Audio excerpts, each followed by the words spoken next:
A man named Jim stopped on the trail this morning, put his hand on a tree with bark like deep canyon walls, and asked me how old I thought it was. I guessed wrong. Most of the big trees we walked under turned out to be only about 90 to 125 years old.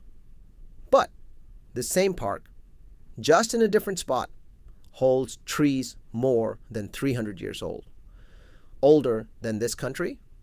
A former park ranger once counted 320 growth rings on a giant that had fallen across the trail.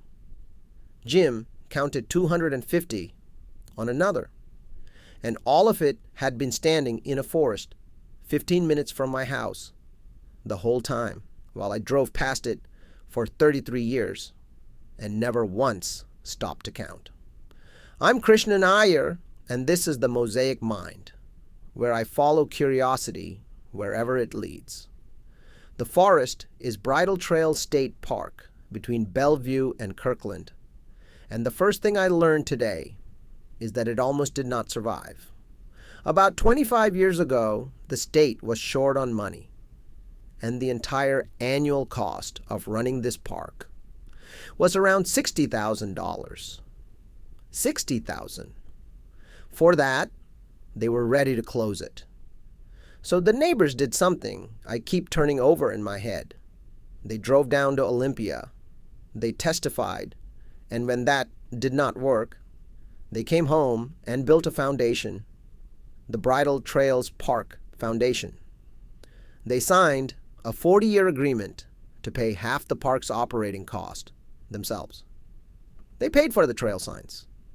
They provided most of the funding for a senior park aide to assist the ranger who recently helped clear the 200 trees that came down across the trails in a single windstorm. And now they are emptying their bank account to build a tiny education classroom, 1,100 square feet, because this park has never once had an indoor room to teach a child in. Our guide, Jim, is a retired biologist who volunteers there. And Jim is, in his own words, a nerd, the good kind. He counted 250 growth rings on one fallen tree. He tracked down handwritten logging records from 1898.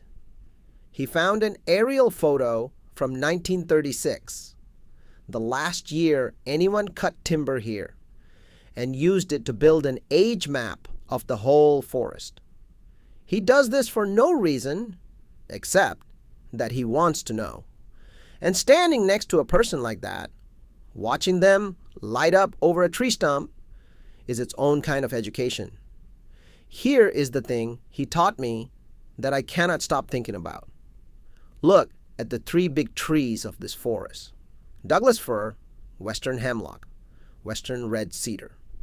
The Douglas fir has no branches down low. They are all way up at the top. And that is not damage. That is a decision. A Douglas fir drops its lower branches the moment a branch costs more energy than it earns. They call it the compensation point. When a limb stops paying its way, the tree lets it go.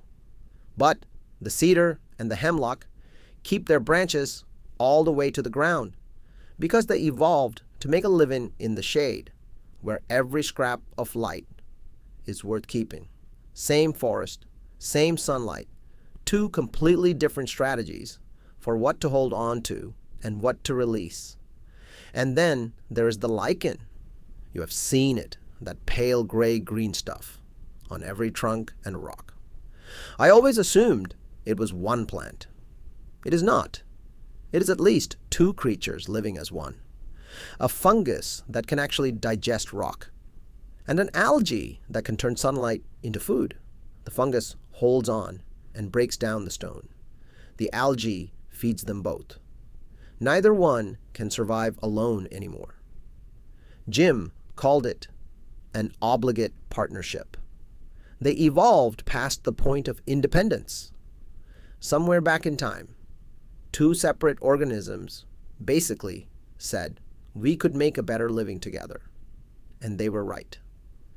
Most of the lichen you see here is not on the rocks at all. It is living right on the trees. I think that is the moment the whole walk turned for me.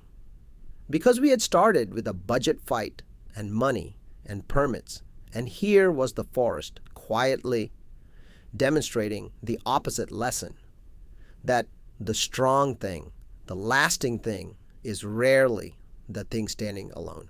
There was one more reframe. I always pictured an old-growth forest as a finished cathedral, still, permanent. Jim said no. Old growth is not a static climax. It is constant turnover.